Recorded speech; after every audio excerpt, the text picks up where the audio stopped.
우리가 시간도 많지 않은데 다 설명할 수는 없고, 그럼에도 불구하고 이 4편 중에서 베냐민이 이게 바로 본래 자기가 쓰고자 했던 논문이다 라고 파악하고 있는 인정한 논문은 제2판입니다. 두 번째 판본. 두 번째 판본인데요. 나중에 여러분이 읽으실 때 이 두 번째 판본에서 다른 판본에 없는 내용이 바로 이 부분입니다. 제1기술과 제2기술. 여러분 제1기술과 제2기술은 베냐민의 이 책에서 여러분 나중에 읽으실 거라고, 지금은 책을 안 가져오신 것 같아서 읽으실 거라고 제가 전제하고 페이지를 말씀드리면 이겁니다. 55페이지부터 58페이지 두 번째 줄까지가 바로 이 제1기술, 제2기술을 논하고 있는 부분이에요. 근데 이렇게 말할 수 있습니다. 여러분 제1기술과 제2기술, 그러니까 너무 좀 추상적으로 들리는데 제1기술은 인류에게 가장 먼저 발명된 기술, 이런 식으로 좀 느슨하게 생각을 해보시면 좋겠어요. 제2기술은 뭐냐? 그럼 인간의 기술 중에서 산업과 소위 그 첨단의 기술들을 제2기술이라고 베냐민이 정의하고 있습니다. 제1기술이란 거칠게 예를 들면 인간이 비가 안 와요. 비가 너무 안 와서 모든 대지가 쩍쩍 갈라, 원시 인류한테도 비가 안 오는 건 위기였지 않겠습니까? 그럴 때 인류가 비가 제발 와달라고 뭐 어디에다 빌어야 되는지도 모르면서 무엇인가 빌었다. 그럼 그 비는 것부터가 기술인 겁니다. 제1기술은. 이거를 개념적인 용어로 얘기하면 주술적인 기술이에요. 주술적인 기술. 주술을 목적으로 한 기술. 그러니까 비가 오게 해달라고 빈다든가, 아니면 바다가 너무 거세서 용왕님이 화났다고 생각하고 그 분노를 잠재우기 위해서 뭐 공물을 바친다든가, 뭐 심청이를 바친다든가 하는 식의. 그리고 서양에서는 또 뭐가 있었냐면 동굴에 괴물이 산다, 미노타우로스 같은 게 산다. 그래서 예쁜 여자를, 공주를 바쳐야 된다 라고 하는 식의 신화들. 이게 바로 주술적 기술이었던 겁니다. 베냐민이 말하고 있는 제1기술이란 이런 겁니다. 여러분이 이걸 이렇게 생각하면 좋겠어요. 제1기술이라는 건 사실 뭐냐면 인간이 미약한 존재란 말이에요. 태어날 때부터. 이 인간이라는 건 우리 개인만을 얘기하지 말고 인류를 생각해 보세요. 여러분, 인류는 세계라는 것에서 보면 굉장히 미약하고 힘이, 능력이 별로 없는 존재예요. 근데 예를 들면 표범의 어떤 날카로운 이나 이런 걸 갖고 있잖아요. 이런 것처럼 각각의 존재가 갖고 있는 능력들이 있고, 그 능력들에 비했을 때 인간은 되게 힘이, 그리고 어떤 그 능력이 한계가 있는 존재라는 거죠. 그런데 예를 들면 갑자기 쓰나미가 몰려와요. 4월인데 눈이 와요. 응? 아니면 여름에 장마가 져서 사태가 일어나요. 산사태가. 이런 게 뭐냐면 자연입니다. 그걸 독일어로 쯔방이라고 하는데 자연의 강압이라고 해요. 그리고 여러분, 우리는 반드시 죽죠. 이런 게 바로 자연인 겁니다. 자연의 강력한 힘이에요. 그리고 압력입니다. 그리고 우리는 시간의 제약을 받죠? 공간의 제약을 받죠? 그리고 시간과 공간의 제약 내지는 우리의 그런 신체적인 힘의 제약 같은 것들을 극복하려고 해온 역사가 사실은 인간 문명의 역사예요. 그래서 의학을 발전시켰고, 우리는 소위 탈 것과 기중기 같은 어떤 뭐 힘의 도구들이나 이런 것을 발명해 왔던 겁니다. 그러니까 베냐민이 이 기술복제시대 예술작품에서 논하고 있는 기술의 1기술과 2기술의 스펙트럼에서, 이 구조에서 여러분이 간단하게, 제가 이제 설명을 조금 간단하게 하자면 이런 겁니다. 인간이 왜 기술을 발전시켜 왔는가라고 하면 베냐민의 답은 뭐냐면, 원천적으로는 인간이 자연의 지배를 받을 수밖에 없다. 근데 그 자연의 지배를 좀 누르고 풀고 그 자연의 지배로부터 조금이라도 자유로워지기 위해서 인간은 기술을 발전시켜 왔다라고 하는 겁니다. 예를 들면 원시 인류가 속수무책으로 하이에나에게 잡혀서 살점이 물어뜯기는 식의 그 고통과 죽음을 당했다면 그걸 본 동족 원시 인류 중에 한 명이 돌을 던졌다. 그럼 이 돌을 던지는 것부터 기술인 겁니다. 응? 근데 그렇게 눈에 보이는 어떤 강압에 대해서는 저항하거나 할 수 있지만 눈에 보이지 않으면서 힘이 작용이 일어나는 것들. 아까 예를 들었던 갑자기 동굴이 무너져요. 원시 인류가 이렇게 활거인들이 이러고 있는데 그래서 내 옆에 있던 원시 여자가 갑자기 이렇게 쭉 늘어져 있는 거예요. 인류가 최초로 죽음을 맞이한 광경을 이렇게 철학자들이 묘사하고 있습니다.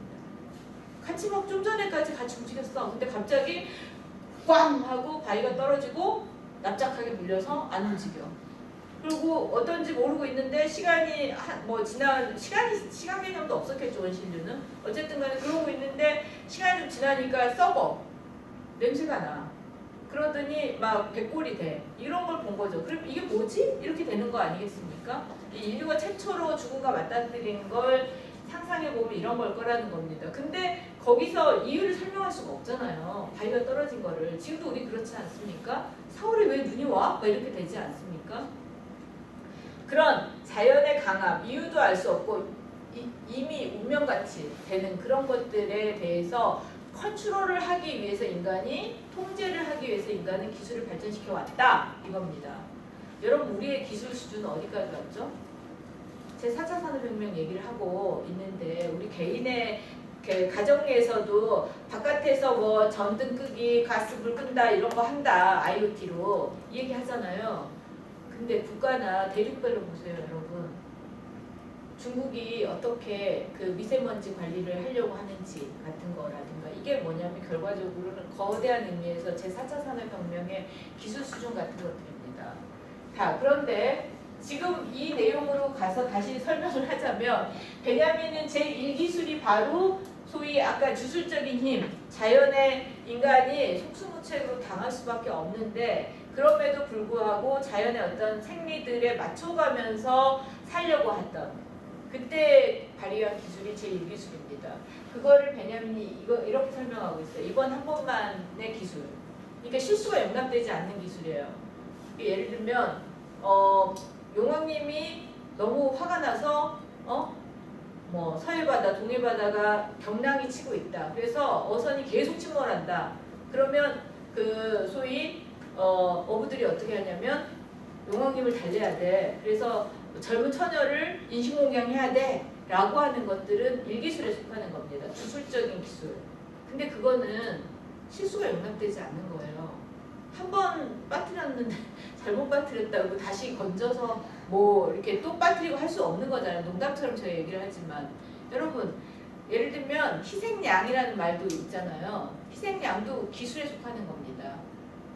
신의 분노를 잠재우기 위해서 인간을 죽일 수 없으니까 양을 죽이는 거예요. 서구 문명에서는. 그게 희생양이었습니다. 그것도 어때요? 대속이죠, 대속. 영혼이 대속하는 희생적 죽음 같은 것들. 이게 제1기술이었다고 합니다. 제2기술은요? 산업기술이에요. 한 번은 아무것도 아니다. 그러니까 예를 들면 여러분 테스트를 계속 하는 거예요. 산업기술은. 테스트를 해서 이거 시스템에 여기에 문제가 있어. 아니면 제가 잘은 모르지만 철강 산업 같은 데서 어떤 걸 하냐면 강도 실험을 한답니다. 계속 치는 거예요. 땅에다가 철을. 그래서 그것이 어느 정도의 강도인지 같은 거를 한답니다. 그리고 그렇게 해서 어떻게 하냐면 자동차 회사에 납품하거나 하는 걸 하는 거예요. 이번 한 번만은가 아닌 거죠. 이거는 한 번이라는 게 아니라 계속 반복해 줄 수 있는 기술. 이걸 얘기하는 겁니다. 근데 요 지점에서 이제 여러분에게 말씀드리고 싶은 건 이제부터 이제 좀 여러분하고 조금 더 깊이 있게 그리고 철학적으로 사변적으로 생각을 해볼 만한 그러나 분명히 인류학적인 차원에서 의미를 많이 갖고 있고 우리 현대 우리가 속해 있는 어떤 문화적 상황들 속에서 이렇게 뭐라고 할까? 여러분이 이렇게 영감을 받거나 참조할 만한 내용들을 지금부터 다루려고 합니다. 근데 지금이 7시 50분이에요. 여러분 중간에 잠깐 쉬면 좋겠다는 의견들이 좀 많아서 지금부터 10분을 쉴 건데요. 예, 새로운 스테이지로 갈 건데 미리 예고하자면 이런 겁니다. 이런 그림들이 그 어떤 시기에 왜 그려졌을까 같은 걸 가지고 철학적인 얘기를 해보려고 합니다.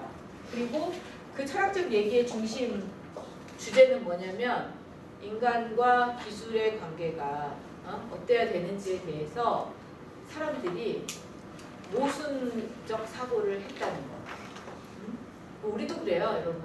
이를테면 우리 시대에 여러분 그 최첨단 기술이 이렇게 제4차 산업혁명 얘기를 하는데 우리가 삶에서 이렇게 보여주는 어떤 태도나 사고방식이 근대적인 것들이 여전히 있잖아요. 그죠? 쉬는 시간 동안 제가 과제 낼게요. 그런 게 뭐가 있는지. 19세기엔 이런 게 있었답니다. 자동차가 처음으로 프랑스 파리에 그 돌보도 있잖아요. 말들이 달리는 보도를 달리기 시작한 거예요. 근데 처음 자동차를 만난 사람들을 생각해보세요. 우리가 상상하기 좀 어렵지만 맨날 마차와 말이 다니던 도로를 갑자기 철판으로 만들어진 어떤 그리고 굉음을 내는 지금 자동차 수준이 아니니까요. 그런 게 확 지나간다고 할 때 여러분들은 그러니까 충격을 받지 않으시겠어요? 굉장히 충격을 받겠잖아요. 그런 상태인데 그게 첫 번째고요. 두 번째는 그런 자동차에 대해서 만약에 여러분이 발명가고 생산자예요. 그러면 말하고 비교하고 싶지 않으시겠어요? 이거의 능력을 새로 신기술의 발명품을 그죠? 그래서 예를 들면 천리마 이런 이름을 짓는 겁니다. 말과 아무 상관이 없잖아요, 사실은 이 자동차라는 뉴 아이템은. 근데 과거의 집단이 어떠냐면 과거의 상상력을 가지고 새로운 기술을 정의하는 경향이 있다는 거예요. 우리 시대는 뭐가 있는지 한번 생각해 보면 좋겠어요. 뭐가 있을까요? 시리? 여러분 시리를 여비서라고 누군가가 얘기하잖아요. 그거 아니에요? 좀 전에 말했던 자동차를 천리마라고 얘기한 거랑 비슷한 구조 아닌가요? 사고 구조?